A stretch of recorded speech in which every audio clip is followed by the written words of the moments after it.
ദൈവനാമം മഹത്വപ്പെടുമാറാകട്ടെ. ഇന്ന് എന്നെ കേൾക്കുന്ന എൻ്റെ എല്ലാ പ്രിയപ്പെട്ടവർക്കും നമ്മെ ചേർത്തുകൊള്ളുവാനായി വേഗം വരുന്ന കർത്താവായ യേശുക്രിസ്തുവിൻ്റെ നാമത്തിൽ സ്നേഹവന്ദനം.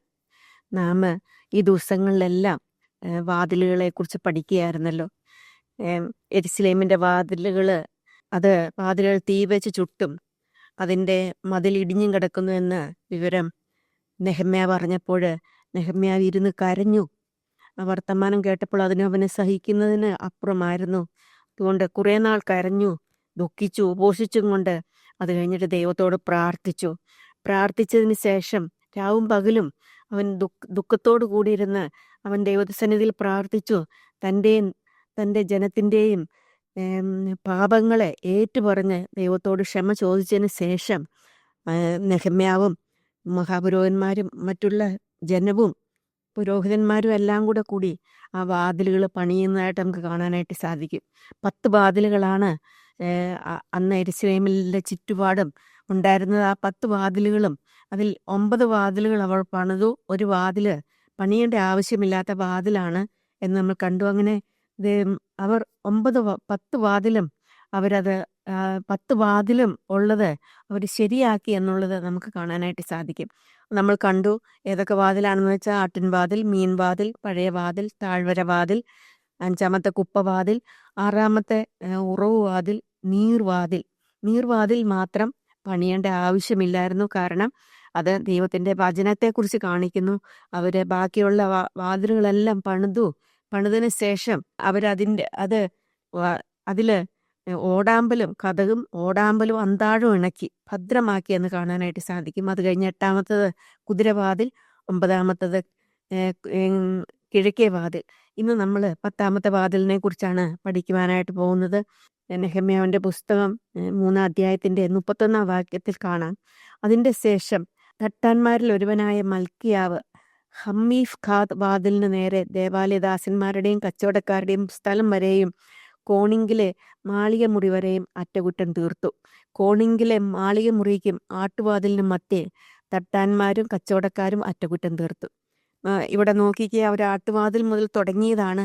ആ ആട്ടുവാതിൽ മുതൽ തുടങ്ങിയിട്ട് അവർ ഹമ്മീഫ് ഖാദ് വാതിൽ വരെ അവർ അറ്റകുറ്റം തീർത്തായിട്ട് കാണുന്നുണ്ട്. അങ്ങനെ തീർക്കുമ്പോൾ അവർ പടികൾ വെച്ചു. അതിൻ്റെ പടികൾ വയ്ക്കും. കതക് ഓടാമ്പലും അന്താഴം ഇണക്കി വളരെ ഭദ്രമായിട്ട് ആ വാതിലുകളെല്ലാം സൂക്ഷിക്കും. ഇവിടെ ഹമ്മീഫ് ഖാദ് വാതിൽ ലാസ്റ്റ് വാതിലാണ്. അപ്പോൾ അതും നമ്മൾ തുടക്കത്തിൽ കണ്ടു ആട്ടിൻവാതിൽ. അപ്പോൾ ആട്ടിൻവാതിൽ ഇതിന് രണ്ടിൻ്റെ മധ്യത്തിൽ ഈ ഉള്ള സ്ഥലങ്ങൾ ആട്ടിൻവാതിലും മധ്യ തട്ടാന്മാരുടെ കച്ചവടക്കാരും അറ്റകുറ്റം തീർത്തു. ഈ പ്രഭുക്കന്മാരും കച്ചവടക്കാരും അതുപോലെ തന്നെ സാധാരണ ജനങ്ങൾ, മഹാപുരോഹിതന്മാരും പ്രഭുക്കന്മാരും അങ്ങനെ ശ്രേഷ്ഠന്മാരാണ് എല്ലാവരും ഈ വാതിലുകളുടെ അറ്റകുറ്റം പണി തീർത്തതെന്ന് നമുക്ക് കാണുവാനായിട്ട് സാധിക്കും. 31-ാം വാക്യത്തിൽ അതാണ് കാണുന്നത്. അതിൻ്റെ ശേഷം തട്ടന്മാരിൽ ഒരുവനായ മൽക്കിയാവ് ഹമ്മീഫ് ഖാദ് വാതിലിന് നേരെ ദേവാലയദാസന്മാരുടെയും കച്ചവടക്കാരുടെയും സ്ഥലം വരെയും കോണിങ്കിലെ മാളിക മുറി വരെ അറ്റകുറ്റം തീർത്തു. കോണിങ്കിലെ മാളിമുറിയേക്കും ആട്ടുവാതിലിനും മറ്റേ തട്ടാന്മാരും കച്ചവടക്കാരും അറ്റകുറ്റം തീർത്തു. അങ്ങനെ ഈ 10 വാതിലും ഭദ്രമാക്കിയെന്ന് നമുക്ക് കാണുവാനായിട്ട് സാധിക്കും. നമ്മൾ എല്ലാ വാതിലുകളെയും കുറിച്ചും അതിൽ നമ്മുടെ ജീവിതത്തിൽ ഉണ്ടായിരിക്കേണ്ട ജീവിതത്തിൽ നമ്മൾ സൂക്ഷിക്കേണ്ടതായിട്ടുള്ള വാതിലുകളെ കുറിച്ച് നാം സംസാരിച്ചു. ഇന്ന് 10-ാമത്തതിൻ്റെ അതിൻ്റെ ഹമ്മീഫ് ഖാദ് അല്ലെങ്കിൽ പരിശോധന എന്നാണ്, ഇൻസ്പെക്ഷൻ ഗേറ്റ് എന്നാണ് ആ വാതിലിൻ്റെ പേര് തന്നെ നമുക്ക് വാതിൽ കാണാനായിട്ട് സാധിക്കും. ഈ ഇൻസ്പെക്ഷൻ വാതിൽക്കൽ വെച്ചാണ് ന്യായാധിപന്മാർ ജനങ്ങളുടെ പരാതി കേട്ട് വിധി തീരുമാനിച്ചിരിക്കുന്നത്. അപ്പോൾ ന്യായാധിപന്മാർ അവിടെ ആ ഇൻസ്പെക്ഷൻ ഗേറ്റിൻ്റെ വാതിൽക്കൽ നിന്നിട്ട് അവിടെ ജനങ്ങൾ വരികയും അവരുടെ വിധി, അവർ ചെയ്ത തെറ്റിൻ്റെയും കുറ്റത്തിൻ്റെയും ഒക്കെ കേട്ടിട്ട് അവർക്കതിൻ്റെ അനുസരിച്ച് ന്യായം വിധിച്ചു കൊടുക്കുന്ന ഒരു സ്ഥലമാണ് എന്നുള്ളത് നമുക്ക് ഈ ഗേറ്റിനെ കുറിച്ച് ഓർക്കുമ്പോൾ, ഇൻസ്പെക്ഷൻ ഗേറ്റ് അല്ലെങ്കിൽ പരിശോധനയുടെ ഗേറ്റ് അതായിരുന്നു യഹൂദന്മാരുടെ ഇടയ്ക്ക് അവർ ചെയ്തത്. അതിനൊരു സ്ഥലമുണ്ടായിരുന്നു ന്യായം വിധിക്കുവാനായിട്ട്. അല്ലെങ്കിൽ അവർ തെറ്റ് ചെയ്തിട്ടുണ്ടെങ്കിൽ ശിക്ഷയ്ക്ക് അർഹരായിട്ട് തീരും. അല്ല, തെറ്റ് ചെയ്തിട്ടില്ലെങ്കിൽ അതിൽ നിന്ന് അവരെ വിടുവിക്കുകയും ചില സന്ദർഭങ്ങളിൽ അവർക്ക് അവർക്ക് അതിൻ്റെ റിവാർഡ് കൊടുക്കുകയൊക്കെ ചെയ്യുന്ന സ്ഥലമായിട്ട് ഇത് തീർന്നിട്ടുണ്ട്. നമ്മുടെ ജീവിതത്തിലും നമുക്ക് ന്യായവിധിയില്ല എന്നുള്ളത് ശരിയാണ്. എന്നാൽ നമ്മൾ ന്യായാസനത്തിന് മുമ്പാകെ ദൈവത്തിൻ്റെ നിൽക്കേണ്ടി വരും എന്നുള്ളത് ദൈവത്തിൻ്റെ വചനം വളരെ വ്യക്തമായിട്ട് നമുക്ക് കാണാനായിട്ട് സാധിക്കും. അത് നമുക്ക് 2 കൊരിന്ത്യർ 5-ന്റെ 10-ാം വാക്യത്തിൽ അത് ഉണ്ട്. 2 കൊരിന്ത്യർ 5-ന്റെ 10-ാം വാക്യത്തിൽ നാം പറയുന്ന അവനവൻ ശരീരത്തിൽ ഇരിക്കുമ്പോൾ ചെയ്ത് നല്ലതാകലും തീയതാകലും അതിന് തക്കവണ്ണം പ്രാപിക്കേണ്ടതിന് നാം എല്ലാവരും ക്രിസ്തുവിൻ്റെ ന്യായാസനത്തിന് മുമ്പാകെ വെളിപ്പെടേണ്ടതാകുന്നു. അന്ത്യന്യായവിധി രക്ഷിക്കപ്പെട്ട ദൈവമക്കൾക്കില്ല. അത് രക്ഷിക്കപ്പെടാത്തവർക്ക് അത് ആ ന്യായവിധിയാണ് ഉണ്ട് എന്നുള്ളത് നമുക്ക് കാണാനായിട്ട് സാധിക്കും. ദൈവത്തിൻ്റെ വചനം പറയുന്നുണ്ട്, ജീവപുസ്തകത്തിൽ പേരെഴുതി കാണാത്ത ഏവനെയും തീ പൊയ്യിൽ തള്ളിയിടും. അപ്പോൾ ആ ഒരു ന്യായവിധി ഉണ്ട്. അത് ദൈവത്തിൻ്റെ സിംഹാസനത്തിന് മുമ്പാകെ നിൽക്കേണ്ട ന്യായവിധിയാണ്. അത് ദൈവത്തിൻ്റെ രക്ഷിക്കപ്പെട്ട ദൈവമക്കൾക്കില്ല. കർത്താവായ യേശു ക്രിസ്തുവിനെ സ്വന്തം രക്ഷകനായിട്ട് സ്വീകരിച്ച് നമ്മുടെ പാപങ്ങളെ ഏറ്റുപറഞ്ഞ് മാനസാന്തരപ്പെട്ട് കർത്താവിനെ ഏക രക്ഷകനുമായിട്ട് സ്വീകരിക്കുന്ന ദൈവമക്കൾക്ക് ആ ന്യായവിധി ഇല്ല. എന്നാൽ അവരുടെ പ്രവൃത്തികൾക്കനുസരിച്ചായിട്ട് ന്യായാസനത്തിന് മുമ്പാകെ നിൽക്കേണ്ടി വരും എന്നുള്ളത് ദൈവത്തിൻ്റെ വചനത്തിൽ നമുക്ക് കാണുവാനായിട്ട് സാധിക്കും. 1 പത്രോസ് 1-ന്റെ 17-ാം വാക്യത്തിലും അത് തന്നെ നമുക്ക് കാണുവാനായിട്ട് സാധിക്കും. 1 പത്രോസ് 1-ന്റെ 17-ാം വാക്യത്തിൽ നാം കാണുന്നത്, മുഖപക്ഷം കൂടാതെ ഓരോരുത്തന് പ്രവൃത്തിക്ക് തക്കവണ്ണം ന്യായം വിധിക്കുന്നവനെ നിങ്ങൾ പിതാവെന്ന് വിളിക്കുന്നുവെങ്കിൽ നിങ്ങളുടെ പ്രവാസകാലം ഭയത്തോടെ കഴിപ്പീൻ. ഇവിടെ കാണുന്നുണ്ട്, നമ്മുടെ പ്രവൃത്തിക്ക് തക്കവണ്ണം ന്യായം വിധിക്കുന്ന നമ്മളെ രക്ഷിച്ചു, ദൈവത്തിൻ്റെ മക്കളാക്കി തീർത്തു, നമ്മളെ ഈ ലോകത്തിലാക്കിയിരിക്കുകയാണ്. അപ്പോൾ തന്നെ നമ്മളെ ഈ ലോകത്തിൽ നിന്ന് മാറ്റുകയല്ല ചെയ്യുന്നത്.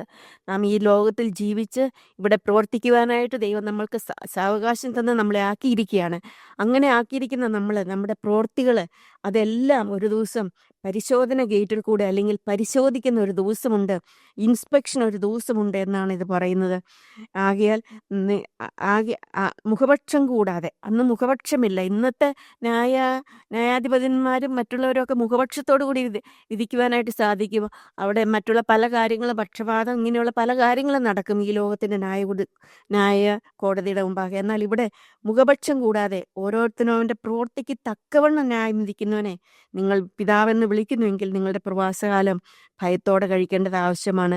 അപ്പോൾ നമ്മുടെ പ്രവാസകാലം ഭയത്തോടെ കഴിക്കണമെന്ന് ദൈവം ആഗ്രഹിക്കുന്നു.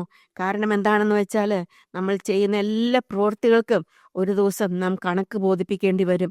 അന്ന് കണക്ക് ബോധിക്കുമ്പോൾ നമ്മളുടെ കൈകൾ ബലപ്പെട്ടിരിക്കുമോ? കർത്താവിൻ്റെ മുമ്പാകെ നിന്നിട്ട് നമ്മുടെ പ്രവൃത്തികൾക്ക് തക്കവണ്ണം നമുക്ക് പ്രതിഫലം കിട്ടും. അത് നമുക്ക് ആ ദിവസം നമ്മളുടെ കൈകൾ ബലപ്പെട്ടിരിക്കുമോ? നമുക്കൊരു വാക്യവും കൂടെ വായിക്കാം. 1 കൊരിന്ത്യർ 3-ാം അധ്യായത്തിൻ്റെ 11 മുതലുള്ള വാക്യങ്ങൾ വായിക്കാം. ആ അടിസ്ഥാനത്തിന്മേൽ, യേശുക്രിസ്തു എന്നിട്ടിരിക്കുന്ന അടിസ്ഥാനമല്ലാതെ മറ്റൊന്നിടുവാൻ ആർക്കും കഴിയുകയില്ല. ആ അടിസ്ഥാനത്തിന്മേൽ ആരെങ്കിലും പൊന്ന്, വെള്ളി, വിലയേറിയ കല്ല്, മരം, പുല്ല്, വൈക്കോൽ എന്നിവ പണിയുന്നുവെങ്കിൽ അവനവൻ്റെ പ്രവൃത്തി വെളിപ്പെട്ട് വരും. ആ ദിവസം അതിനെ വെളിവാക്കും. അത് തീയോടെ വെളിപ്പെട്ട് വരും. ഓരോരുത്തൻ്റെ പ്രവൃത്തി ഇന്ന വിധമെന്ന് തീ തന്നെ ശോധന ചെയ്യും. ഇവിടെ നമുക്ക് കാണാനായിട്ട് സാധിക്കും, നമ്മുടെ പ്രവൃത്തികളെല്ലാം ശോധന ചെയ്യുന്ന, ഇൻസ്പെക്ഷൻ ചെയ്യുന്ന ഒരു ദിവസമുണ്ട് എന്നുള്ളത് ദൈവത്തിൻ്റെ വചനം വളരെ വ്യക്തമായിട്ട് പറയുന്നുണ്ട്. അതെ, പരിശോധനയുടെ ഒരു ദിവസം. അന്ന് ആ പരിശോധന ചെയ്യുമ്പോൾ അത് തീ തന്നെയാണ് ശോധന ചെയ്യുന്നത്. ദൈവത്തിൻ്റെ സിംഹാസനത്തിന് മുമ്പാകെ നിൽക്കുമ്പോൾ അവിടെ കാണുന്നുണ്ട്, നമ്മൾ ഓരോരുത്തർ അവൻ്റെ സിംഹാസനത്തിന് മുമ്പാകെ നിൽക്കേണ്ടി വരും. ഓരോരുത്തരായിട്ടാണ്, കുടുംബമായിട്ടല്ല, ഓരോരുത്തരായിട്ടാണ് സിംഹാസനത്തിന് മുൻപാകെ നമ്മൾ നിൽക്കേണ്ടത്. അങ്ങനെ നിൽക്കുമ്പോൾ, ക്രിസ്തുവിൻ്റെ ന്യായാസനത്തിന് മുമ്പാകെ നമ്മൾ ഓരോരുത്തരും നിൽക്കുമ്പോൾ നമ്മളുടെ പ്രവൃത്തികളെല്ലാം അവിടെ ശോധന ചെയ്യപ്പെടും. ഒരുത്തൻ പണിത പ്രവൃത്തി നിലനിൽക്കുമെങ്കിൽ അവന് പ്രതിഫലം കിട്ടും. ഒരുത്തൻ്റെ പ്രവൃത്തി വെന്തു പോയെങ്കിൽ അവന് ഛേദം വരും, താനോ രക്ഷിക്കപ്പെടും, എന്നാൽ തീയിൽ കൂടെ എന്ന പോലെ അത്രേ.